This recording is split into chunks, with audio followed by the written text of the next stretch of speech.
Eric Fatouis, bonjour. Bonjour. Eric, tu es l'ancien chanteur de Partenaires Particuliers. Enfin, l'ancien, je chante toujours. Hein. Absolument, du duo des années 80. Tu continues toujours une carrière aujourd'hui. Voilà. Tu es dans la tournée des années 80. Cette aventure s'est passée comment? Tu es arrivé là comment? Comment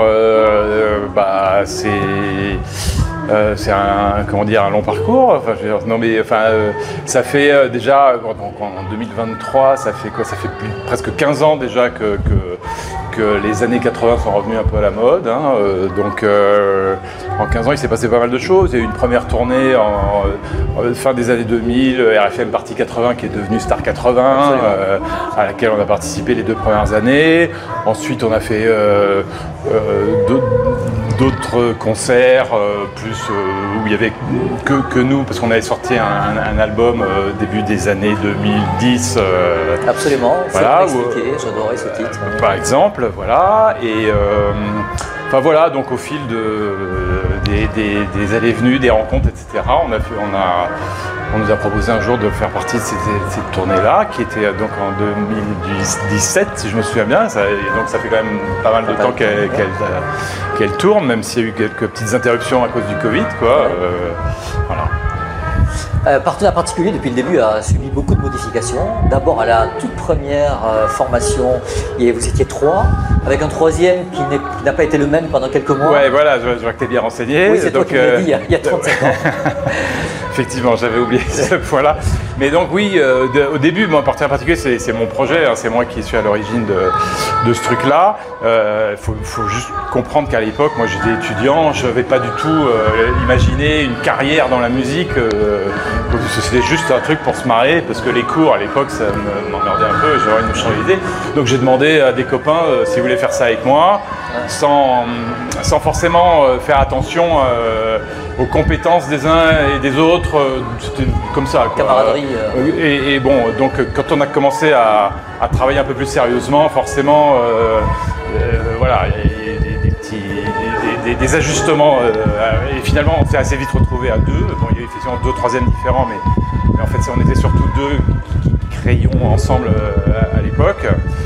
Et voilà, et puis après, bon, il y a une longue période de calme, on a fait autre chose, et attends, on y reviendra si tu veux, mais quand on a recommencé à faire de la musique fin des années 2000, là mon camarade historique Pierre, lui a préféré arrêter, parce qu'on n'était pas forcément en phase musicalement, on est toujours copains, il n'y a pas de souci, mais bon, on n'avait pas la même vision des choses. Donc, lui voulait quoi, toi tu voulais quoi?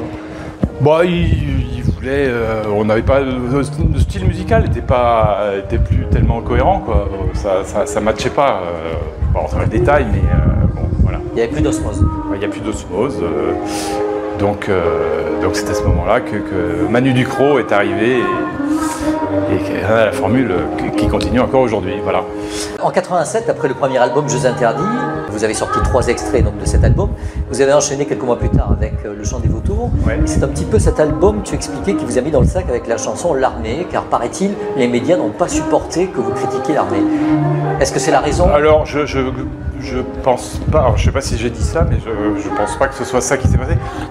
Bon, déjà, ce 2e album, musicalement, il est quand même, honnêtement, je crois que je peux le dire, un peu raté. On l'a fait tout seul, sans aide extérieure. Je pense qu'on manquait peut-être un peu d'expérience. On pensait qu'on avait les moyens de le faire tout seul sans se faire aider. Je pense que c'était peut-être une erreur. Donc la production n'était pas optimum, on va dire. Le titre L'Armée, en l'occurrence, il n'a pas été très bien reçu parce que, bon, d'abord, il est peut-être objectivement moins bien. Je sais pas. Je manque un peu de recul, mais je sais qu'il y a des gens qui l'ont pris non pas comme une critique de l'armée, ce qui était pourtant, parce qu'à l'époque on était terrorisés par le fait de devoir faire notre service militaire. Ah ouais. Et donc voilà. Donc mais enfin, il y a des gens qui ont cru que c'était au contraire limite un hymne facho, quoi, alors que c'était vraiment pas du tout le propos. Mais voilà, ça a été mal pris par certaines personnes pour ça. Voilà. Avec un clip, je me rappelle, tourné dans le métro, dans un appartement sur les toits de Paris, avec un déserteur qui partait, qui se trouvait face à vous dans le métro. Ouais. Tu te rappelles du tournage de ces clips? Honnêtement, pas très bien. Non, je me souviens vaguement, mais ça a été assez rapide. Honnêtement, je ne suis pas très content du résultat. Alors à l'époque aussi, vous aviez un look très marqué, étudiant de BCBG, ouais. Étudiant du commerce, qu'on imaginait libéral, idéologiquement, politiquement. Est-ce que c'était la réalité ou est-ce que c'était pas la réalité? On était étudiants effectivement, école de commerce, pas tous. Pierre, à l'époque, était effectivement dans l'école de commerce. Moi, je faisais une école d'ingénieur. Ouais. Voilà. Après, effectivement, comment dire, on vient de comment dire, de milieux plutôt aisés. Enfin, pas non plus. Oui. Mais enfin, voilà. On n'est pas des fils d'ouvriers, quoi, clairement. Mais bon, ça aussi, ça a peut-être un peu gêné à l'époque. Tu penses qu'il y en a eu des échos à l'époque, il y avait des critiques sur ça, par rapport à ça? Oui, on a entendu quelques gens que ça agaçait un peu. Mais en gros, on s'est fait traiter de sale bourge, qu'il n'y avait rien à faire là-dedans. En même temps, vestimentairement, vous faisiez tout pour. Vous étiez vraiment extrêmement. Des costumes de scène très travaillés. Je me rappelle d'un costume bordeaux qui était très. Ouais. Bon, on n'était pas très fort niveau look, hein, faut bien dire ce qui est. Hein. Franchement, c'est pas ce qu'on a fait de mieux. Voilà, on a essayé de trouver un truc à l'époque, il fallait bien trouver quelque chose. Pour se démarquer. Voilà. Bon, je n'y attache pas plus d'importance que ça, mais voilà, c'est pas ce qu'il y a eu de plus réussi, je dirais. Et au niveau des souvenirs que tu as de cette période-là, le meilleur souvenir qui pourrait te revenir en mémoire, c'est quoi? Le meilleur souvenir pour moi, je pense que ça reste l'anniversaire des 5 ans d'énergie, qui à l'époque avait fait un énorme concert dans les usines Renault à Flins, près de Paris, et ils avaient invité absolument tout ce qui marchait à l'époque, français comme international. D'accord. Et là, on s'est retrouvés sur la même scène que des gens qui étaient mythiques pour nous, Dépêche Mode en particulier. Ouais. Et les 2 titres qui ont le plus cartonné vraiment auprès du public, c'était Dépêche Mode, à l'époque c'est Question of Time, je me souviens, et Partenaire particulier. Et là, j'avoue que ça, pour moi, ça reste magique de vivre ça, quoi. Vous leur avez parlé, vous avez sympathisé un peu avec eux? Un tout petit peu, pas tellement, parce que bon, d'abord je parle pas très bien anglais. Mais enfin, on a vaguement parlé. Ils étaient abordables apparemment? Oui, enfin bon, c'est resté très superficiel, on s'est dit quelques mots comme ça. Mais, les maxi 45 tours aussi, il y a beaucoup de maxi 45 tours qui sont sortis pendant cette période-là. Vous les travailliez à l'époque, vous y apportez un soin particulier sur ces remixes que vous faisiez, ces versions longues? Alors moi j'ai le souvenir que les maxi qu'on faisait, c'était pas forcément non, c'était rallongé, mais c'était pas voilà, c'était quelques petits coups de ciseaux faits à partir du single, mais c'était pas plus élaboré que ça. Ça aurait mérité probablement qu'on les travaille un petit peu plus, mais voilà. En 2008, il avait été annoncé dans l'émission Vivement Dimanche une intégrale avec quelques inédits et qui n'est pas venu. Qui n'est jamais venu. Effectivement, c'est notre producteur et éditeur qui avait eu cette idée-là. Et il a toujours plein d'idées à la minute. Donc, et là, c'était la dernière idée en date qui nous avait dit 2 jours avant. Donc, cette interview, on a parlé de ça, mais bon, on aurait mieux fait de se taire parce que ça fait partie des nombreuses idées qui n'ont jamais eu de suite. Donc voilà, je pense que c'était peut-être un peu exagéré de faire ça. On n'a pas la carrière suffisante pour faire une intégrale, même si on avait de quoi la remplir. Hein, mais, avec des inédits aussi? Oui, parce qu'on a des inédits, on en avait plein nos tiroirs. Hein, c'est-à-dire quand vous faisiez un album, vous en faisiez toujours plus, c'est ça? Oui, énormément plus. Et puis après le Chant des Vautours, on a voulu faire un 3e album, donc on a écrit plein de titres qui n'ont jamais vu le jour. Justement, entre le 2e et le 3e album, qu'est-ce qui fait que ce 3e album ne s'est pas concrétisé? Avec la maison de disques, ça passait plus du fait de... Non, disons que d'abord, je pense qu'on était un peu... C'est compliqué de se relever d'un succès comme l'a été Partenaire particulier. Et ça, quand on a un très gros tube, en plus, quand c'est le premier single, c'est vachement dur de s'extraire de ce truc-là. Parce que les gens veulent absolument qu'on refasse un carton comme celui-là, et bon, c'était pas calculé, hein. J'avais pas la recette pour faire un truc comme ça. Donc, Je pense qu'on avait des maisons de disques, etc., qui attendaient quelque chose. Nous, qui proposions peut-être un peu autre chose, on voulait... Je n'oublierai jamais, a fait beaucoup marché aussi, en deuxième single. Ouais. Elle est partie en troisième. Oui, tout à fait. Donc, non, mais là c'était le premier album, donc c'était assez cohérent. Mais c'est vrai qu'après, on était un peu perdus probablement. Et on ne savait plus très bien où aller. Je crois qu'on pas conseillé, pas managé, par... On était managé, oui, on avait un manager qu'on a toujours d'ailleurs, hein, mais lui il nous disait, je sais pas, proposez-moi des choses. Et puis nous on proposait des choses. Mais voilà, mais on s'est un peu perdu et finalement on a décidé de se rabattre sur une carrière un peu parallèle en faisant de la dance music. Alors c'est passé par un album avant.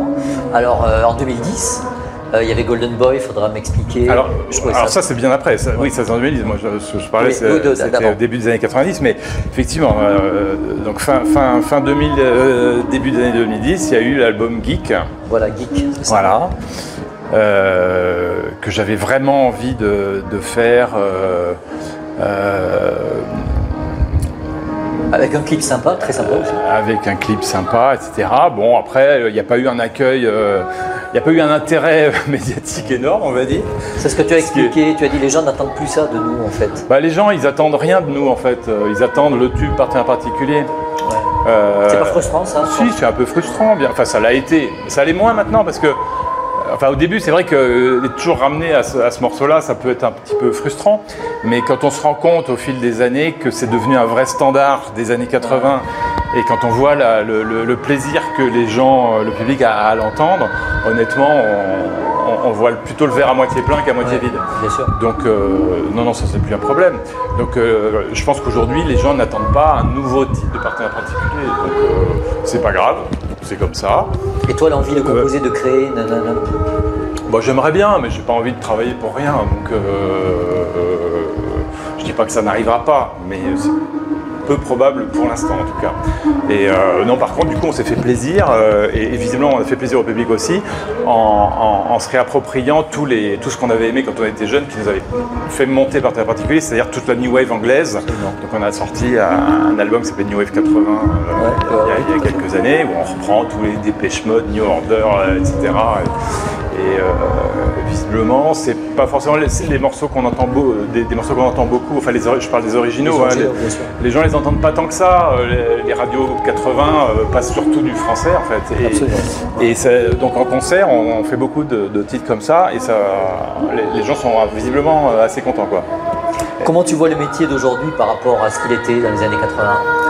Ça n'a plus rien à voir.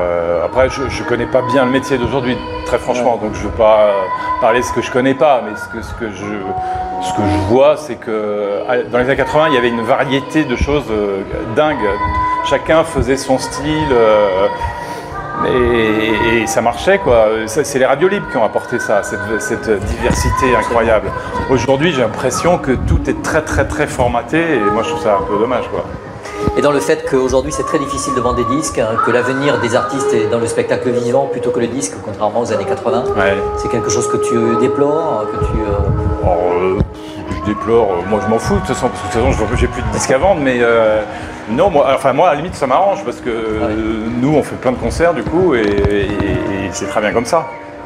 Et l'avenir, tu le vois dans les concerts essentiellement? Oui, oui, je pense qu'on a encore quelques années devant nous, tant que les gens n'auront pas marre des 80, s'ils veulent bien encore de nous, moi j'adore ça, on s'éclate en faisant ça, on se fait plaisir, donc que ça dure le plus longtemps possible. Je crois que tu as des enfants, ils jettent quel regard sur ton parcours? Ils sont très fiers. Ils sont très fiers. Ce qui est marrant, c'est que assez récemment, ça fait quelques années, mais ils se sont rendus compte que tous leurs copains connaissaient par cœur cette chanson et tout. Donc, et ça continue d'ailleurs, parce que moi j'ai même des amis qui ont des enfants de 12-13 ans qui connaissent cette chanson par cœur, donc ça traverse les générations. Et donc oui, mes enfants, ils sont très très fiers de ça. Ils sont tentés par le métier, par la musique? Alors mon fils veut faire du cinéma, lui, il veut être réalisateur, mais il fait aussi de la musique. Je pense que son cœur balance un peu entre les deux. Je pense qu'il va essayer de faire les deux en même temps. Donc, Tu le conseilles, tu l'aides, tu le soutiens? Alors, non, je le dissuade pas du tout. Je l'aide pas forcément dans la mesure où il attend pas forcément que je l'aide. Hein. Il veut faire ses preuves tout seul, je pense. Après, il sait comme moi que ça va pas être simple. Hein. Mais bon, il faut essayer. Moi, quand j'étais jeune et quand j'ai voulu faire de la musique, mes parents ont dit fais tes études d'abord. Ce que j'ai tenté, et puis au bout d'un moment, bon, ça m'intéressait tellement pas que faut pas forcer les choses. Voilà. Si on a envie de faire de la musique, faut y aller. Mais il faut savoir que c'est compliqué, quoi. Tu vis à Suresnes, je crois, près du Mont-Valérien. Ah, tu es très très bien renseigné. Okay, je regarde un peu. Tu es parisien, tu te sens vraiment parisien Non, parisien, non. Enfin, j'ai vécu un peu à Paris, mais je suis beaucoup mieux en banlieue qu'à Paris même. C'est plus calme, ça me va très bien. Et dès que je peux, j'irai vivre plus loin, je sais pas où, mais plus loin de la ville. Pas dans un centre urbain. Non, moi la ville, voilà, j'y suis parce que pour l'instant il faut y être, mais c'est pas forcément mon truc. Eric, je te remercie. Je t'en prie. Et puis bon spectacle et bonne continuation. Merci. Au revoir.